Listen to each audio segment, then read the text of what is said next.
I think the sad thing is that if you're intelligent, then you can predict a lot of the way the world is going. And True. The Simpsons has always had some very smart people writing the show. So I think, I think based on our history, predicting where we would end up and some of the like absolutely horrendous things that would happen Yeah. aren't that difficult. Hate me, Jim. I mean, I'll try. I'll try to spill I'm some kind of, dirt and yeah. make him so unlikable. Was that a Simpson shirt, by the way? I just see the edges of it. Yes. It is. There we go. Yes. Yes, I One got of the the. I great just tree got. houses of horror, yeah. Yes, very I cool. believe it's the Omega Man, but don't quote me on that. I love it. I mean, that's a classic. Okay, so kind of. My favorite show. I love it. Yeah. It's still going strong. Is it? Does it amaze you, Connor? All these years. I I mean, it's saw, outlived you. It's been before you already, and it's like yeah. I actually saw a really wonderful video essay recently by a creator that I adore called Super Eye Patch Wolf. I can't recommend him enough. I think he's a genius. But he was just uh, doing a long video essay on the discourse around the current seasons about The Simpsons sort of coming out of the slump that most people feel it's been in for many, many years. It was just a really interesting investigation on how a show with that much cultural significance and that much adoration is how it must divorce itself from what it's been in order to become something new because it can't continue to be what it was. It's just a really interesting exploration. before we get off topic, I was going to ask you: do you believe in the Simpsons sort of predictions and all that? I mean that they always do, and the futuristic in a sense. I think I think the sad thing is that if you're intelligent, then you can predict a lot of the way the world is going. And True. The Simpsons has always had some very smart people writing the show. So I think, I think based on our history, predicting where we would end up and some of the like absolutely horrendous things that would happen Yeah, aren't that difficult. fair point. You know, But they're good at it. they are good at it. Yeah. Okay, before, during filming, and after, did you ever believe in aliens too? I mean, speaking of conspiracy theories or anything like that, did this whole filming of this film make you research things? I'm curious what's your take on people potentially star people or aliens being out there. I've definitely gone deep down the rabbit holes that I thought that Justin would have followed, and I've listened to, Yeah, a long explanations from sort of the leading alien truthers, or however you'd want to describe it. I personally don't believe that we've made any kind of contact. Uh, that being said, I think probability wise, I think there's almost certainly a life elsewhere. I think considering the size of the universe or the proposed endlessness of the universe, then it's like it would have to be life. How conscious that life is, I couldn't say. But again, considering just odds and considering how many life forms we have on this planet with degrees of consciousness on this yeah, one planet, I think it's overwhelmingly likely that there is a degree of consciousness, if not at human level, if not beyond, on other planets in other solar systems and stuff. Do I think they've come here? Probably not. I think we'd all know about it. Mostly because I think the U.S. government would just have started shooting at them. So mm, I don't believe that the government would know about aliens but hadn't tried to kill them yet. That's not how we do things. We're Americans. We shoot at stuff. I mean, That's that's a what we valid do. point there in theory for sure. Could I the mean, French have made contact and make friends? Maybe, but the Americans? No, it's yeah. not what we do. I love the breakdown there on that one. I think it was well done on your end. Do you have something? I mean, the irony here is that I don't know, in an actor's career, for you to be involved with Yuma twice already in films, in this I one, had and thought then about you that. were in Yeah, the last stop in Yuma. yeah. What are the odds of that, Connor? I mean, 'cause I it's don't not a know. huge place, right? It's No, it's just very small, and I just kept thinking, with Ricardo's character, like you don't want to go to Yuma. Shit gets weird in Yuma. Trust me. You're Don't go right. there. Yeah, I don't know. I remember reading that and then just privately being like, this is just very funny. That this is Yeah. sort of the place that they're all heading to. Yeah. And it's sort of in the film. It's this kind of promised land, sort of. So yeah, I that is rather bizarre. Yeah. It's just like, well, how ironic. He just did a film 2 years ago Yeah, centered around that. So I know. unbelievable. Here's the thing. This group is either really ambitious and bold or just completely crazy. Because, like, Arizona's heat wave that we see in this film, why would they venture then during like the worst time ever to lands unknown? I mean, Justin, I know he wants to get content and stuff, but like, hey, let's wait maybe till the heat wave somewhat subsides and then go for I this. think it's really just Claire, isn't it? Because It is.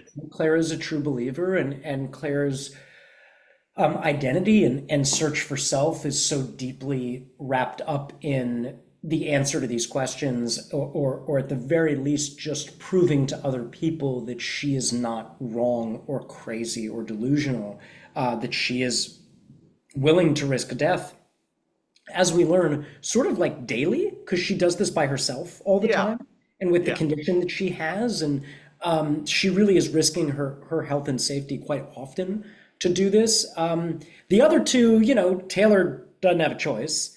Um, Justin, I just don't think is smart enough to recognize which is why, like, if you think about, okay, we're going to go out to this thing, someone from a message board that I've been talking to said they'll let me use their friend's place so we can take pictures. I think Right. if you thought about it for 2 seconds, you'd be like, all right, this place probably isn't going to be sick. But Justin Yeah. doesn't do that. So I think Justin, when he gets there and it's not an air-conditioned hotel with Wi-Fi, he's like, what is happening? How did this happen to me? Where it's like, well, Yeah. yeah, you thought about it for 2 seconds. Like, who have you been dating? Do you know what I mean? Like, Right. Justin is someone who is really not interested in going any layer deeper than one, because if you'd spent more than a day with Claire, which he has, you would know what she gets up to, and the fact that she's down to camp out in the desert all night. So you would just know what this trip is going to be like. But Justin is pretty superficial. And despite the fact that he fancies himself an alien hunter and a conspiracy theorist, is a fundamentally incurious person. He doesn't 100%. ask questions. Yeah. Not really. No, So he just goes for it to serve his audience, whatever it takes, without exactly. really thinking about the sacrifices and situations that can arise. Exactly. And he hasn't, yeah. So I think he hasn't thought, well, yeah, it's really hot, and where are we going? Do they have AC? He never even bothered to check for someone that is so invested in his own work. He never even bothered to ask, does this place have Wi-Fi? Didn't occur to him. No, which was the main thing in his This is whole. the one thing that he needs, never Yeah, asked. yeah. Well, that's why he is what he is, and he ends Yeah, up the way he exactly. ends up in there. So it all makes sense in that way too. Exactly. Kind of, you've had a fascinating movie life. I mean, for you to start basically like as a kid on your first like two big films, you're directed by Oliver Stone and Clint Eastwood. Then you have a run on two extremely popular shows of Revenge and Gossip Girl. Now to doing these eclectic kind of fun projects that you do in indies. Have you looked at your sort of movie, life in a sense that, man, I've done a lot by my age in a sense already. I guess so. I like being on set so much, and I like performing so much that it never feels like enough for me. Um, I always feel like I can't handle much more than a couple months of downtime, even when I know that I need time off or I Hmm. need just time to reset so I can give whatever the next role is the proper energy and Yeah. the respect it deserves and the prep it deserves. It's still hard for me not to. It's hard for me not to spend most of my time working on something. So Mhm. sometimes, but I generally just feel like I need to do more things because it's just where I feel most connected to myself. So it's why I really enjoy being able to bounce around to a bunch of different like indie sets, just because I can put on a new skin pretty quickly. And Yeah. some of the longer stuff just occupies, obviously, network shows and stuff like that just take up a lot of time. Yeah. And my preference is to sort of, I shoot for a month or two and then start work on something else and then get back on set within 2 or 3 months. Like that's sort of my like happy rhythm I've found. I think it's a good rhythm. More experiences, more different sets, more Thanks. different ideas. You're learning along the way too and experiencing new Yeah, things. I think that's a yeah. really good strategy in a sense. And if you I can, hope so. I hope it's a method for growth as well, there you not go. just to satisfy my pathologies. As I wrap here, I need to know a little bit about you. What sort of things you enjoy outside of the TV world and the film world? What sort of things are you into? Like hobbies, interests in your free time that you are geeked about or enjoy doing? I mean, I love spending time with my friends. I love playing guitar. Oh, cool. I'm a bit of like a political junkie, so like I spend a fair amount of time just immersed in the most depressing things in our world, which is great. I love traveling. Very close to my family. So I don't know, like I do pretty wholesome stuff. I used to do martial arts pretty regularly, but I sort of fell out of that hobby over the past couple of years. I want to try to get back into that because I really enjoy that competition and physicality. The fuck else do I do? That's a Um, lot already, Connor. You're a man of very various tastes and I things read already. stuff, I don't know.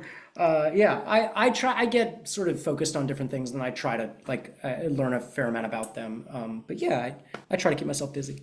You certainly do. Hey, this was a fun watch, fun Thanks. roll. I mean, you guys seem to have a blast. I'm sure it was a heck of a story. Probably another film could have been made, offset with you guys hanging out and stuff too.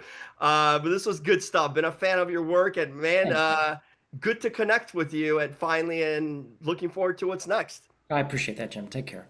This was awesome. Thanks, Connor.